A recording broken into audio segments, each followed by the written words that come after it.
నమస్కారం రాజు గారు. చాలా మేధావులు అనుకుంటున్నారు, రాజ్యాంగాన్ని చదువుకున్నాను అనుకుంటున్నారు. అలాగే మీరు ప్రవర్తిస్తున్నారు. మీకు తోడుగా పచ్చ పిచ్చి కొట్టాలు కూడా ప్రవర్తిస్తున్నాయి. ముందు ఇక్కడ ముఖ్యమంత్రి గారు సరిగ్గా పరిపాలించట్లేదన్నారు, ఆయనకి సలహాలు ఇస్తున్నాను అంటున్నారు. మొన్న ఈ మధ్య మీరు ప్రధానమంత్రి గారికి నేనే పార్లమెంట్లో మాట్లాడి సలహా ఇచ్చాను, విద్యా చట్టం మీద ఎలా తీసుకురావాలన్నది. నేను మాట్లాడిన తర్వాతే ఆయన విద్యా చట్టం తీసుకొచ్చాడు అని చెప్పి ప్రధానమంత్రి గారు కూడా అసమర్థుడుగా నిరూపించదలుచుకున్నారు. మోడీ గారు, దయచేసి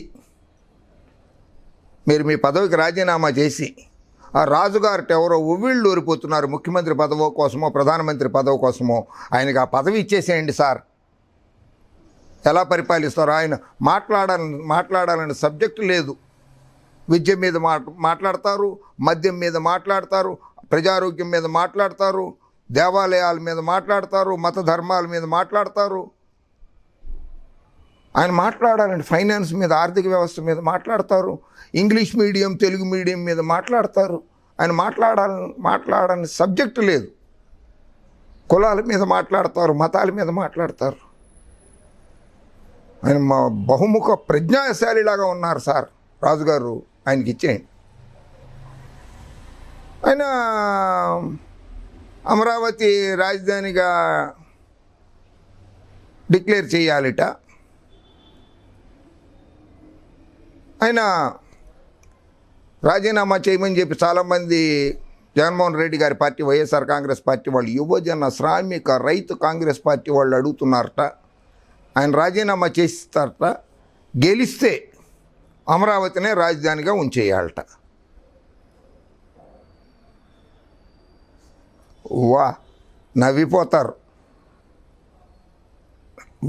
నవ్విపోతారు.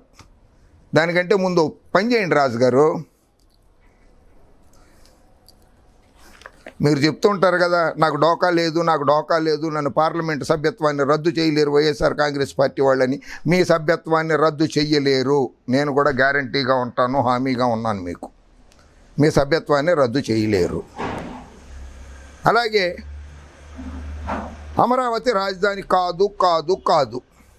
జూన్ 2/24 వరకు కూడా the reorganisation act 2014, the Andhra Pradesh reorganisation act 2014 number 6 of 2014 గెజెట్లో పబ్లిష్ అయింది కదా. దీని ప్రకారంగా జూన్ 2, 2024 వరకు కూడా హైదరాబాదే రాజధాని. ఆన్ ది 5 సెకండ్ పేజీలోనే ఉంటుంది. 5లో ఉంది, చదువుకోండి ఒకసారి. On and from the appointed day, Hyderabad in the existing state of Andhra Pradesh shall be the common capital of the state of Telangana and the state of Andhra Pradesh for such a period of not exceeding 10 years. After the expiry of period referred to in subsection, Hyderabad shall be the capital of the state of Telangana and there shall be a new capital for the state of Andhra Pradesh. ఆ పదవి ఆ కాలం అయిపోయిన తర్వాత 10 సంవత్సరాలు పూర్తయిన తర్వాతే కొత్త రాజధాని ఉంటుంది అని చెప్పి the Andhra Pradesh reorganisation act 2014 section 5 చెప్తోంది సార్. అమరావతి రాజధానిగా మీరు నిర్ణయం చేస్తే కాదు సార్ అది. అయినా రాజీనామా చేస్తానంటున్నారు. ఏ పార్టీ తరఫున ఎన్నికల్లో పోటీ చేస్తారు సార్? స్వతంత్రుడుగా పోటీ చేస్తారా చెప్పండి. వైఎస్ఆర్ కాంగ్రెస్ పార్టీ నుంచి అయితే పోటీ చేయరు కదా. జగన్మోహన్ రెడ్డి గారు టికెట్ ఇవ్వరు కదా మీకు. మీరు పార్టీ టికెట్ ఇచ్చి గెలిపించిన వ్యక్తినే రోజు దుర్భాషలాడుతున్నారు, రోజు దెప్పిబొడుస్తున్నారు, గౌరవంగా పిలుస్తూనే దెప్పిబొడుస్తున్నారు. కనుక మీ నిజస్వరూపం తెలిసిన వాళ్ళు కాంగ్రెస్ పార్టీయో, జనసేన పార్టీయో, భారతీయ జనతా పార్టీనో టికెట్ ఇవ్వవు కదా. మీ నిజస్వరూపం తెలిసిపోయింది కదా. ఇక మీకు ఇస్తే తెలుగుదేశం పార్టీ ఇవ్వాలేమో. దానికోసమనే అక్కడ గుళ్ళు గోపురాలు కూలగొట్టేశాడు కదా విజయవాడ కృష్ణానది ఒడ్డున. అమరావతి రాజధానిలో మోసం చేశాడు కదా ఆయన. అయినా సరే అటువంటి మోసగాళ్ళకి బాగా ఊతున్నారు మీరు. రాజుగారు, కేంద్ర ప్రభుత్వం 3వ అఫిడవిట్ కూడా వేసేసింది, చెప్పేశారు. సో శాసనసభలో జగన్మోహన్ రెడ్డి గారు, వైఎస్ జగన్మోహన్ రెడ్డి గారు ఇక ముందైనా సరే ఏదైతే డీసెంట్రలైజేషన్ యాక్ట్ 27-20 సిఆర్డీఏ రద్దు 27-28 అసెంబ్లీలో ఆంధ్రప్రదేశ్ శాసనసభలో పాస్ చేశారో దానికి మరొక్కసారి తుది మెరుగులు దిద్ది మేము 3 రాజధానులుగా విశాఖపట్నము అడ్మినిస్ట్రేటివ్ క్యాపిటల్, అమరావతి శాసనసభ అండ్ కర్నూలు జ్యుడిషియల్ క్యాపిటల్గా నిర్ణయించదలుచుకున్నాము అని చెప్పి మళ్ళీ ఇంకోసారి తుది మెరుగులు దిద్దుతూ, ఎలాగంటే హైదరాబాదుని ఉమ్మడి రాజధానిగా ఉన్నటువంటి 2014 అది ఆంధ్రప్రదేశ్ రీఆర్గనైజేషన్ యాక్ట్ 2014లో ప్రస్తావించిన విధంగా 2024 జూన్ 2, 24 వరకు అదే రాజధాని అన్నారు కనుక అది రాజధాని కాకుండా ఈ 3 ప్రాంతాలని రాజధాని చేసుకోదలుచుకున్నాం మేము అని చెప్పి మరొక్కసారి శాసనసభలో బిల్లు ప్రవేశపెట్టి దాన్ని పాస్ చేసుకుని కేంద్ర ప్రభుత్వానికి పంపించి పార్లమెంట్లో కూడా దాన్ని ప్రవేశపెట్టి పాస్ చేయించుకుని రాష్ట్రపతి గారి ఆమోద ముద్ర కనుక వేయించుకుంటే ఎవ్వరూ ఏమీ చెయ్యలేరు. 3 రాజధానులు ఖాయంగానే ఉంటాయి. జగన్మోహన్ రెడ్డి గారి కోరిక తీరుతుంది. సరే, అమరావతి గురించి మీరు రాజీనామా చేస్తానడం చాలా హాస్యాస్పదంగా ఉంది. అసలు రాజధాని ఎక్కడ ఉండాలి, దేశ రాజధాని గురించే లేదు. కేజ్రీవాల్ గారు, is Delhi the national capital of India? Constitution doesn't say no, argues Arvind Kejriwal in Supreme Court of India. Chief justice Deepak Misra గారు, జస్టిస్ ఏకే సిక్రీ గారు, జస్టిస్ ఏఎం కన్విల్కర్ గారు, జస్టిస్ డివై చంద్రచూడ్ గారు అండ్ జస్టిస్ అశోక్ భూషణ్ గారి బెంచ్ మీద ఉన్నది ఈ కేసు నడుస్తోంది. ఇంకా దేశ రాజధాని ఢిల్లీయే కాదని అరవింద్ కేజ్రీవాల్ గారు పిటిషన్ వేశారు. Government of NCT of Delhi versus union of India, ఇది కేసు. రాజుగారు, 4th July 2018 citations 8 SCC 501 CA 2357 of 2017 D number 235357 of 2016 Delhi versus Union of India. The Capital of India Act 1919 and the Government of India Act 1935 of the Parliament of the United Kingdom during the British rule of in India classified Delhi as the Chief Commissioner's province only. రాజధాని కాదు. So మీరు చెప్పేది తప్పు. Capital is not defined by any law. Tomorrow the centre can decide to move the capital to somewhere else. The constitution also does not say the capital is to be Delhi. We know that the British moved the capital from Calcutta to Delhi. There is national capital territory of Delhi, but it does not constitute Delhi as the capital of India అని చెప్పి arguments చేస్తున్నారు సుప్రీంకోర్టులో. As per the constitution, Delhi is not the capital of India, says Kejriwal government in Supreme Court. Andhra Patrika 1956 April నాటికి విశాఖపట్నంలో శాశ్వత రాజధాని స్థాపన ఆ రోజు అసెంబ్లీలో పాస్ అయింది. సార్, ఇది రొక్కు లక్ష్మీ నరసింహం గారి సవరణకు అనుకూలంగా 61, ప్రతికూలంగా 58 ఓట్లు, 28 మంది సభ్యులు తటస్థం. 1/12/1953. మీరు మెచ్చుకునే ప్రధానమంత్రి గారు పునాదిరాయి వేశారు. దాదాపు 10 కిలోమీటర్ల దూరంలో ఎక్కడైనా కానీ రాజధాని బిల్డింగులు కానీ ఏమన్నా కనపడుతున్నాయా సార్ మీకు? కనపడదు. ఇదిగో నేను చెప్పడం లేదు రాజుగారు. Association for democratic reforms, about 82% of the MPs in Lok Sabha 2004 are crorepatis. Lok Sabha 2019 Kanumuru, Raghurama, Krishnamraju, Narasapuram Andhra Pradesh, party YSRCP. ఇక మీ మీద కేసులు ఉన్నాయని చెప్పి అసోసియేషన్ ఫర్ డెమోక్రటిక్ రిఫార్మ్స్ అనేవాళ్ళు చెప్తున్నారు. ఎక్కడ ఇది మీరు ఎలక్షన్ కమిషన్ ఆఫ్ ఇండియాకి సబ్మిట్ చేసిందే. FIR number 196/18 office of the assistant commissioner of police, economic offences wing, police station Mandir Marg complex, New Delhi 11001. Mandir Marg police station కాంప్లెక్స్లో అసిస్టెంట్ కమిషనర్ ఆఫ్ పోలీస్ దగ్గర మీ మీద కేసు ఉన్నది. ఏది? ఎకనమిక్ అఫెన్సెస్ 420 అండి, చీటింగ్ కేసు. రాజుగారు 420 అంటే చీటింగ్ కేసు కదా, చట్టమే కదా, అది ఇండియన్ పెనల్ కోడ్. 406 120B సెక్షన్లు IPC 120B. ఇది మీ మీద అక్కడ ఉన్నది. CC number 80/2018 honourable 9th SMM at Erramanzil colony, Hyderabad, A2గా ఉన్నారు మీరు. ఆయన విజయసాయి రెడ్డి గారిని కూడా A2 అని పిలుస్తూ అపహాస్యం చేస్తుంటారు కదా, మీరు కూడా A2నే ఇక్కడ ఈ కేసులో.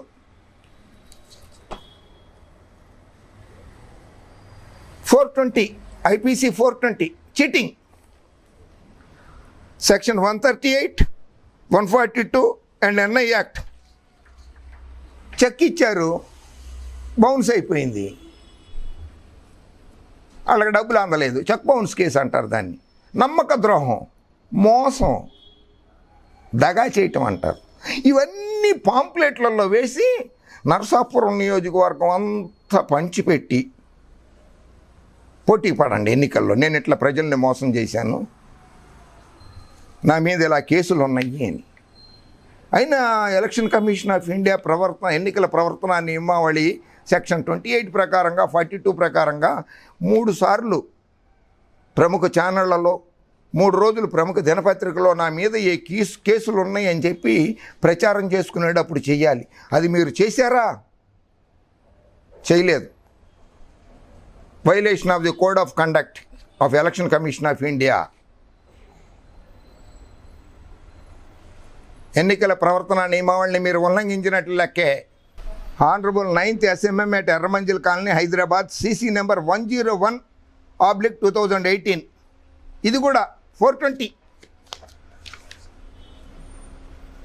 A3 ఈ కేసులో మీరు 420 సెక్షన్ 138, 142 ఆఫ్ NI యాక్ట్. ఇది కూడా మళ్ళీ చెక్ బౌన్స్ కేసు. 420 కాకుండా cases where convicted, serial number, case number, IPC sections applicable. అదేమీ లేదు. So no cases. సో ఈ కేసులు మీ మీద పెండింగ్లో ఉన్నాయి. ఇవన్నీ మీరు రాష్ట్ర ప్రజలకు తెలియజేయాల్సిన బాధ్యత మీ మీద ఉంది. నా మీద ఎన్ని కేసులు ఉన్నాయి, నేను ఇంత మోసం చేశానండి.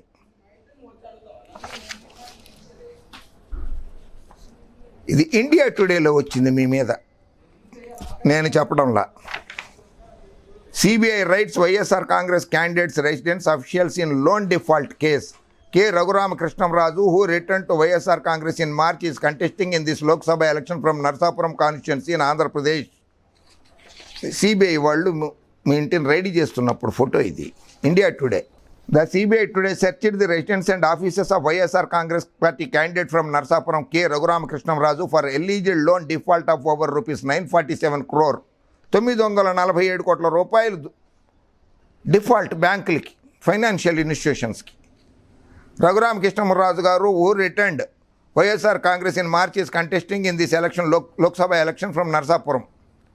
The agency has alleged, the CBI has alleged that Raju's company Indo-Bharat Group had taken loans worth over ₹2,655 crores from 3 non-banking financial companies, Power Finance Corporation, Rural Electrification Corporation Limited and India Infrastructure Finance Company Limited. 3 కంపెనీలు, power finance corporation, rural electrification corporation limited, India infrastructure finance company limited నుంచి 2,655 కోట్ల రూపాయలు అప్పుగా తీసుకున్నారు అని. It is alleged that the company defaulted in payments of 947 crore which turned into the non-performing asset. The CBI had recently registered an FIR on the basis of which it carried out searches at 4 offices and 2 residences of Razu on Tuesday, the official said. The agency has booked the company Indo-Bharat Power Limited, its directors Razu, Madhusudan Reddy and Indo-Bharat Power Infra Limited and Axis Bank, besides unidentified persons. The loans were cleared for 666 megawatt projects, coal-based thermal power project in Tuticorin, Tamil Nadu. The agency has taken note of complaint from NBFC lenders, which has alleged that officials of Axis Bank, in order to help Razu, its companies and their directors, colluded with them in diverting and siphoning of funds, thereby committing criminal breach of trust, allowed operations in the account as a normal current account and transferred the loan amount to different accounts of borrower. ఇట్లా బ్యాంకుల్నే బురిడి కొట్టించినారట. CBI వాళ్ళు చెప్తున్నారు, నేను చెప్పట్లా, CBI వాళ్ళు చెప్తున్నారు, India today వాళ్ళు రాశారు ఇది. The FIR lodged alleged that the accused have indulged in misrepresentation, cheating, forgery, criminal breach of trust and thereby causing huge wrongful financial losses to the lenders. Forgery కూడా ఉందిట. Cheat చేశారట. Misrepresentation, తప్పుడు సమాచారం ఇచ్చారట. Criminal breach of trust, నమ్మక ద్రోహం చేశారట. ఇవన్నీ మీ మీద ఉన్న కేసులు రాజుగారు, ఇవన్నీ నా మీద ఉన్నాయి అని చెప్పి ఒకసారి చెప్పండి. అదే ఇవాళ నిన్న సుప్రీంకోర్టు త్రిసభ్య ధర్మాసనం జస్టిస్ రమణ గారి నేతృత్వంలో ధర్మాసనం ఎంపీలు ఎమ్మెల్యేల మీద ఏ కోర్టుల్లో ఏ కేసులు ఉన్నాయో మాకు తొందరగా పంపించేయండి, వాళ్ళ మీద చర్యలు తీసుకుంటామన్నారు కదా, తొందరగా తీసుకోవాల్సిందిగా సుప్రీంకోర్టుని వేడుకుంటున్నాను. నైతిక విలువలు కోల్పోయారు, పార్టీ క్రమశిక్షణను ఉల్లంఘిస్తున్నారు, ప్రతిపక్షాలతో లాలుచీ పడ్డారు. కానీ జగన్కి వీరదేవుణ్ణి, పార్టీ వేరు ప్రభుత్వం వేరు అనేటువంటి ఏదో లాజిక్, కొత్త లాజిక్ మీ ఒక్కళ్ళకే పరిమితమైనట్టుంది ఆ లాజిక్. పార్టీ వేరు ప్రభుత్వం వేరు అనేది. పార్టీ విప్పిస్తే లోక్సభలో ఓటు ఏ పార్టీకి వేస్తారు సార్ మీరు? పార్టీ కదా విప్పిస్తోంది, ప్రభుత్వం కాదు కదా ఇచ్చేది విప్పు. అప్పుడు ఎవరికి ఓటేస్తారు సార్? ఎలా ఓటేస్తారు సార్? అంటే సమర్థించే పచ్చ పిచ్చి గొట్టాలు ఉన్నాయి కదా అని ఇష్టం వచ్చినట్లు రెచ్చిపోయి ఆంధ్రప్రదేశ్ ప్రజలు అమాయకులు, చదువు రాని వాళ్ళు, సంజ రాని వాళ్ళు, చదువు సంజ లేని వాళ్ళు అని చెప్పి అమాయకులు అని చెప్పి అనుకుంటున్నారా మీరు? కాదు రాజు గారు, రాజీనామా చేసి ఎవరి మీద పోటీ చేస్తారో చెప్పండి. ఏ పార్టీ తరఫున పోటీ చేస్తారో కూడా ప్రజలకు చెప్పండి. అవన్నీ చేసే ముందు చెమటోడ్చి ఇట్లా పేద, బడుగు, బలహీన, దళిత వర్గాల వారు బ్యాంకుల్లో దాచుకున్న సొమ్ముని మీరు కైంకర్యం చేశారని చెప్తున్నది central bureau of investigation, enforcement directorate. ఆ డబ్బుని బ్యాంకులు కట్టేయండి. ముందు మీ నిజాయితీని మీరు నిరూపించుకోండి, అప్పుడు ఎన్నికల బరిలోకి రండి.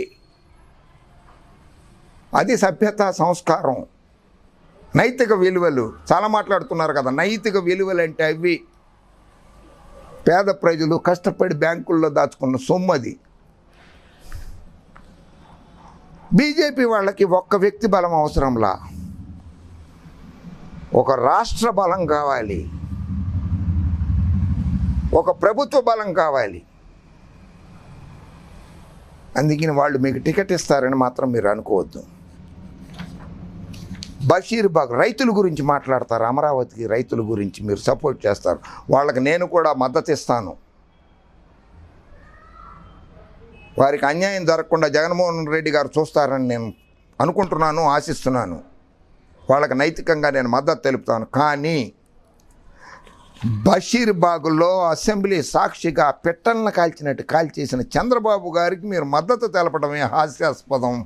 రఘురామకృష్ణరాజు గారు, ఇదిగో ఇది ఆంధ్రప్రదేశ్ అసెంబ్లీ, ఉమ్మడి ఆంధ్రప్రదేశ్ అసెంబ్లీ సాక్షిగా హైదరాబాద్లో బషీర్బాగ్లో పిట్టలను కాల్చినట్టు కాల్చేసారే రైతుల్ని బాబుగారి ప్రభుత్వం. ఆ బాబుగారికి మీరు మద్దతు తెలపడం ఘోరాతి ఘోరం.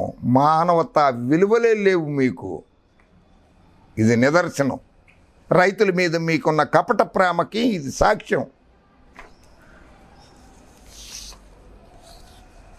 కరోనా లాంటి జాతీయ విపత్తు వస్తే పారిపోయాడు. ఆంధ్రప్రదేశ్ రావడం లేదు ఆయన. అనేది అమరావతి రైతుల కోసం అని జోలి పెట్టేస్తే, జాతికి విపత్తు వస్తే జోలి పెట్టేస్తే ఆయనకి మీరు మద్దతు ఇస్తున్నారు.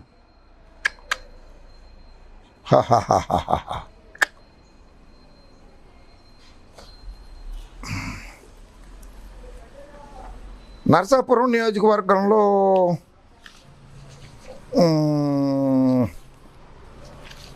ఉన్నటువంటి అంతర్వేది లక్ష్మీ నరసింహస్వామి దేవాలయంలో రథం కాలిపోవడం అనేది, తగలపడిపోవడం అనేది చాలా దురదృష్టకరం.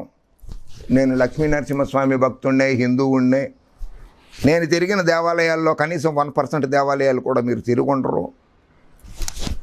దైవ సాక్షిగా చెప్తున్నాను, మీరు తిరుగుండరు. నేను తిరిగినన్ని దేవాలయాలు భారతదేశము ఇతర దేశాల్లో కలిపి చాలా దేవాలయాలు తిరిగేశాను. చాలాసార్లు తిరిగాను, 1-2 సార్లు. సిబిఐ ఎంక్వైరీ చేశారు వైఎస్ జగన్మోహన్ రెడ్డి గారు. GOMs number 105 dated 11/9/2020 home department government of Andhra Pradesh abstract Delhi special police establishment act 1946. ఏది మీరు మద్దతు తెలుపుతున్నటువంటి బాబు గారి ప్రభుత్వము సిబిఐని రాష్ట్రం నుంచి వెళ్ళగొట్టేసింది. జగన్మోహన్ రెడ్డి గారు అధికారంలోకి వచ్చిన 1 నెలలోనే రాష్ట్రంలోకి ఆహ్వానించారు సిబిఐని. ఏది మీ ఇంటి మీద కూడా రైడ్ చేసింది సిబిఐ. అదే సిబిఐ.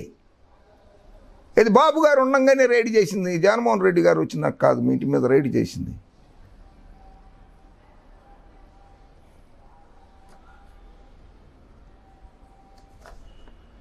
అంతర్వేది లక్ష్మీనరసింహస్వామి దేవాలయంలో దుర్ఘటనకి బాధ్యుతుల్ని, రథం కాలిపోయిన దానికి బాధ్యుల్ని మీద విచారణ జరిపించడానికి సిబిఐ ఎంక్వైరీ ఆర్డర్ చేశారు జగన్మోహన్ రెడ్డి గారు.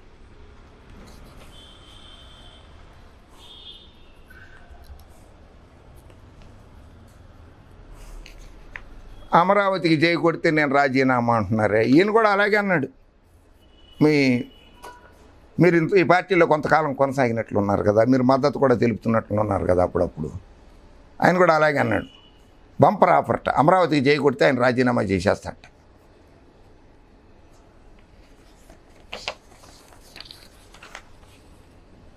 రాజధానిలో భూములు అమ్మేస్తానన్నాడు ఆయన, బాబు గారు ముఖ్యమంత్రిగా ఉండంగా. ధర్మ పోరాట సభలో సీఎం చంద్రబాబు సృష్టీకరణ, రైతులు ఇచ్చిన భూముల విలువ పెరిగింది, ప్రపంచంలోనే ఎత్తైన సుందరమైన సెక్రటేరియట్ నిర్మిస్తున్నాం, నరేంద్ర మోడీ ఏ ముఖం పెట్టుకుని రాష్ట్రానికి వస్తారు, హామీలు అమలు చేసిన తర్వాత వస్తే మాకు అభ్యంతరం లేదు. రాజధాని భూములను అమ్మేస్తామన్నారు. ఇప్పుడు మీరు ఆ రాజధాని భూములను అమ్మేస్తామన్న బాబు గారికి మద్దతు తెలుపుతున్నారు. 6 కోట్ల మంది ఆంధ్ర ప్రజలు వాళ్ళు అనుకుంటున్నారా? అమాయకులు అనుకుంటున్నారా రాజుగారు? కాదు.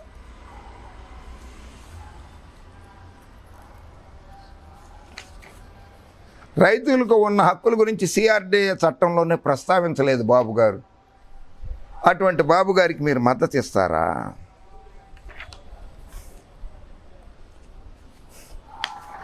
మీకు సర్వమత ఇది ఉందని చెప్పుకుంటున్నారు. బాబ్రీ మసీదును కూల్చేశారే, బాబ్రీ మసీదును కూల్చేశారు కదా. అప్పుడు తమరు ఎక్కడున్నారు? బాబ్రీ మసీదును కూల్చేయడం తప్పు అని చెప్పి ఒక్కసారన్నా అడగలేదే. సమగ్ర అభివృద్ధి నా ధ్యేయం అని చెప్పి మీరు ఎన్నికల్లో వాగ్దానం చేశారు. ఒక్క అమరావతి 29 గ్రామాలు 30 గ్రామాలు 3 మండలాల అభివృద్ధి నా ధ్యేయం అని చెప్పలేదు మీరు. ఇది మీ ఎన్నికల ప్రచారంలో చెప్పారు. సమగ్ర అభివృద్ధి నా లక్ష్యం అని చెప్పి జగన్మోహన్ రెడ్డి గారు చెప్తే దానికి మీరు ఎండార్స్ చేసి మీరు పక్కన ఫోటో వేసుకున్నారు. ఇది మీ ట్విట్టర్ అకౌంట్లో నుంచి తీసింది. ఇది వైఎస్ఆర్ కాంగ్రెస్ పార్టీ అనే మీ ట్విట్టర్ అకౌంట్లో ఉండేది.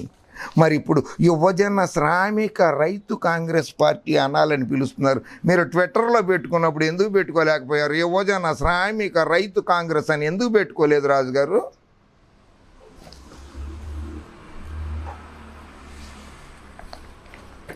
ఐబిపిఐఎల్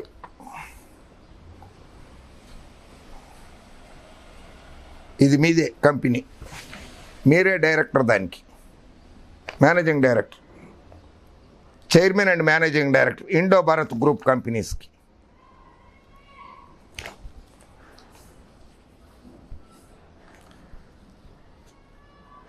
మక్వేరీ moves insolvency tribunal against Indo Bharat. Macquarie had lent 780 crore rupees to Indo-Bharat against convertible bonds in 2015 in order to build 700 megawatt thermal plant in Odisha and help existing investors exist. Australian asset manager Macquarie has moved the National Company Law Tribunal to start insolvency proceedings against Indo-Bharat Energy Private Limited, Utkal Private Limited. Ironically, the firm is majority owned by Macquarie itself. Macquarie had lent 780 crores to Indo-Bharat Energy Utkal against convertible bonds in 2015. The money was to be used to help existing investors exist and so build 700 megawatt thermal power plant in Odisha.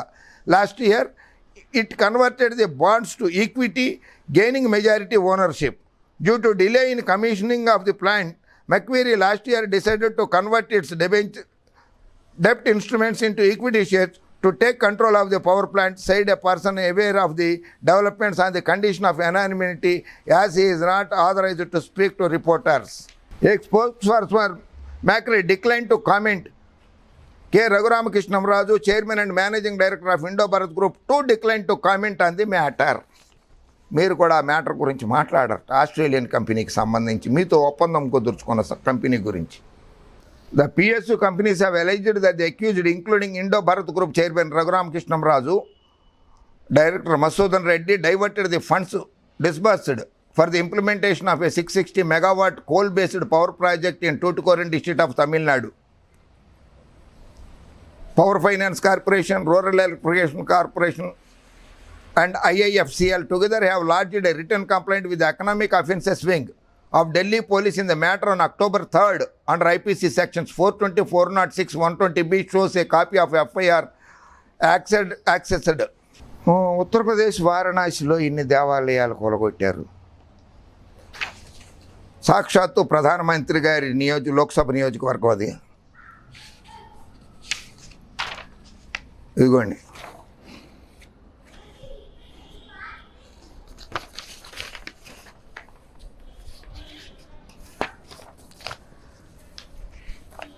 మీరు మద్దతు ఇస్తున్నటువంటి Telugu Desam party ఉంది, పాక్షికంగానో ఇండైరెక్ట్గానో ఇది ఇస్తున్నారు. బాబు గారు అధికారంలో ఉన్నప్పుడు విజయవాడలో ఆలయాల విధ్వంసం, చైనా మెప్పు కోసమే హిందూ దేవతా విగ్రహాల తొలగింపని హిందూ సంస్థల ఆవేదన. విజయవాడలో కృష్ణానది ఒడ్డున 40 దేవాలయాలు, 1 కాదు 2 కాదు, కూల్చేసిన ఘనత బాబు గారిది. ఇదిగో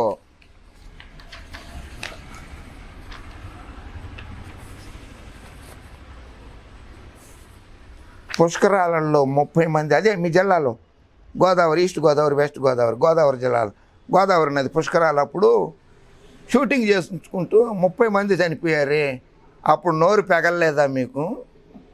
అటువంటి నరహంతకులను మీరు ప్రోత్సహించేది రాజుగారు, చాలా తప్పు రాజుగారు. గుజరాత్ గాంధీనగర్లో Modi's demolition drive, temples not spared. గుజరాత్లో దేవాలయాల విధ్వంసం.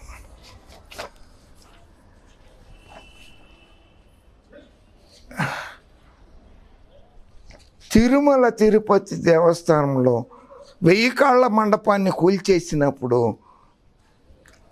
తమరి పళ్ళు, నోరు, నాలిక, కాళ్ళు ఎక్కడికి వెళ్ళిపోయినాయి సార్? ప్రశ్నించడానికి లేవా అవన్నీ? 1000 కాళ్ళ మండపాన్ని కూల్చేశాడు సార్ బాబు గారు. తిరుపతిలో సాక్షాత్తు కలియుగ దైవం వెంకటేశ్వర స్వామి సన్నిధి అది.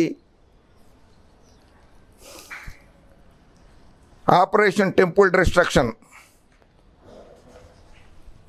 40 28 అతి పురాతనమైన దేవాలయాలు 4వ శతాబ్దం నాటి వీరభద్రస్వామి ఆలయం కూల్చివేసేశారు. విజయవాడకి క్షేత్రపాలకుడు ఆయన. విజయవాడకు పేరుకే కారణమైన విజయేశ్వర ఆలయానికి నోటీసులు. అర్జునుడు తపస్సు చేసి శివుడి ద్వారా పాశుపతాస్త్రం పొందిన స్థలమే విజయవాటికగా విజయేశ్వర ఆలయం. అదే ఇప్పుడు విజయవాడగా చెప్తారు. యుగ యుగాలుగా ఉన్న ఈ ఆలయాన్ని కూల్చారు. బ్రిటిష్ శాసనాలలో పేర్కొన్న విజయవాడ వన్ టౌన్లోని వినాయక ఆలయాన్ని, సీతమ్మ వారి పాదాల దగ్గర ఉన్న ప్రముఖ శనీశ్వర ఆలయం కూల్చివేత, ప్రకాశం బ్యారేజ్ దగ్గర అతి పురాతనమైన ప్రసిద్ధ పాతాళ వినాయకుని ఆలయం కూల్చివేత, బస్టాండ్ ఎదురుగా ఉన్న ప్రసిద్ధ షిరిడి సాయిబాబా ఆలయం కూల్చివేశారు. రోడ్డు వెడల్పు అడ్డు కాకపోయినా చూడడానికి బాగలేదని ప్రైవేటు స్థలంలోని సాయిబాబా ఆలయం కూల్చివేసింది.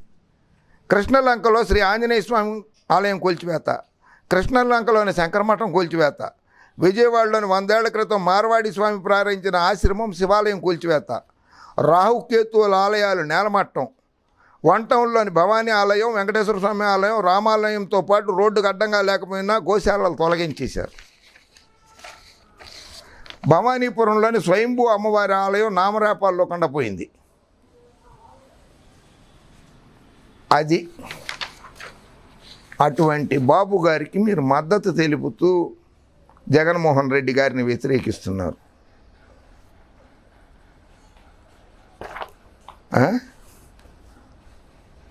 అసలు నా పాపులారిటీతోటే నేను గెలిచాను, లెక్కలో అటు ఇటు స్టాటిస్టిక్స్ చెప్పినట్లుగా చెప్పేస్తూ వస్తుంటారే మీరు. నరసాపురంలోని 7 నియోజకవర్గాల వైసీపీ ఎమ్మెల్యే అభ్యర్థులకు పడిన మొత్తం ఓట్లు 4,60,929. ఎంపీగా మీకు వచ్చిన ఓట్లు 4,47,594. అంటే వైసీపీ ఎమ్మెల్యేలకు పడిన ఓట్ల కంటే 13,335 ఓట్లు మీకు తక్కువే వచ్చాయి.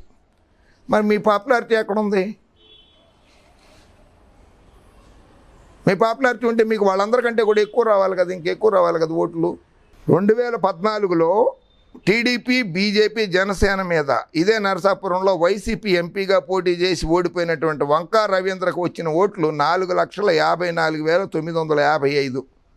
అంటే మీకు వచ్చిన ఓట్ల కంటే కూడా, మీరు గెలిచినప్పుడు వచ్చిన ఓట్ల కంటే కూడా ఆయనకి ఓడిపోయినప్పుడు ఎక్కువ ఓట్లు వచ్చినాయి వంకా రవీంద్ర గారికి, వైసీపీ పార్టీ క్యాండిడేట్.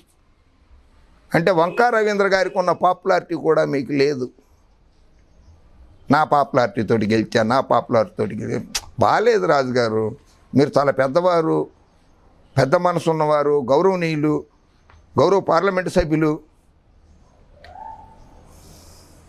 మోదీ హటావ్ దేశ్ బచావ్ అనే చంద్రబాబు గారు, కోల్కతా వేదిక లోక్సభ ఎన్నికల ప్రతిపక్షాలు శంకారావం, బీజేపీపై యుద్ధబోరి మోగించిన 23 మంది విపక్ష నాయకులు. అటువంటి వారితోటి, ఇదిగో బాబు గారు ఇక్కడే ఉన్నారు, అటువంటి వారితోటి మీరు సాన్నిహిత్యంగా మెలవడం ఏమన్నా పద్ధతా బాబు రాజుగారు? సో అంటే మీరు రాజీనామాకి సిద్ధమైపోయారనమాట. జగన్మోహన్ రెడ్డి గారు కూడా రెడీగానే ఉంటారు. అమరావతిని రాజధానిగా ఉంచారు. ఆయన తీసేయలేదు. శాసన రాజధాని అదే అమరావతి. దానికి మీరేదో లంకె పెట్టి ముడిపెట్టి తర్కంగా వాదించడం పద్ధతి కాదు రాజుగారు. అమరావతి రాజధానిగానే ఉంటుంది. నేను 3 రాజధానులకు వ్యతిరేకం అని చెప్పి రాజీనామా చేయండి, దమ్ము ధైర్యం ఉంటే. నేను 3 రాజధానులకు వ్యతిరేకం, జగన్మోహన్ రెడ్డి గారు తీసుకుంటున్న నిర్ణయాలకి నేను వ్యతిరేకం, ఆ ప్రభుత్వం, పార్టీ కాదు ప్రభుత్వం తీసుకుంటున్న నిర్ణయాలకి నేను వ్యతిరేకం అంటూ రాజీనామా చేయండి. దమ్ము ధైర్యం ఉండి మాట మీద నిలబడగలిగిన వాళ్ళైతే మీరు రాజీనామా చేయండి. మళ్ళీ అదే రవీంద్ర గారినో లేకపోతే ఇంకోరినో నుంచోబెట్టి మీ మీద 1,00,000 ఓట్ల మెజార్టీతో గెలుస్తారు. మీరు ఏ పార్టీ తరఫున పోటీ చేస్తారో కూడా చెప్పండి. నా మీద ఇన్ని కేసులు ఉన్నాయి, బ్యాంకులకి నేను ఇట్లా మోసం చేశాను, ఎన్ఫోర్స్మెంట్ డైరెక్టరేట్ కేసు ఉంది, సిబిఐ కేసులు ఉన్నాయి నా మీద అని చెప్పి కూడా ప్రచారం చేసుకోవాలి. మీరు నిజాయితీగా, మీరు చాలా నిజాయితీ పరులు, మీరు చాలా మంచివారు. అది కూడా చేసుకుని ఎన్నికల బరిలోకి దిగండి. ఆంధ్రప్రదేశ్ నుంచే పోటీ చేస్తారు. వైఎస్ఆర్ కాంగ్రెస్ పార్టీ నుంచి, యువజన శ్రామిక రైతు కాంగ్రెస్ పార్టీ నుంచి పోటీ చేస్తారు, మిమ్మల్ని ఓడిస్తారు. జగన్మోహన్ రెడ్డి గారు విజయం సాధిస్తారు, ఆ పార్టీ విజయం సాధిస్తుంది. దయచేసి పద్ధతి మార్చుకోండి. ప్రజలు అమాయకులు అని అనుకోవద్దు. ప్రజలు చాలా తెలివిగలవాళ్ళు. ఏమన్నా మనసుకి ఏమన్నా బాధ కలిగితే మన్నించండి. నేను మీ మంచి కోరే చెప్తున్నాను, మీ శ్రేయోభిలాషిని మంచి కోరే చెప్తున్నాను. మీరంటే చాలా గౌరవం నాకు. జై హింద్.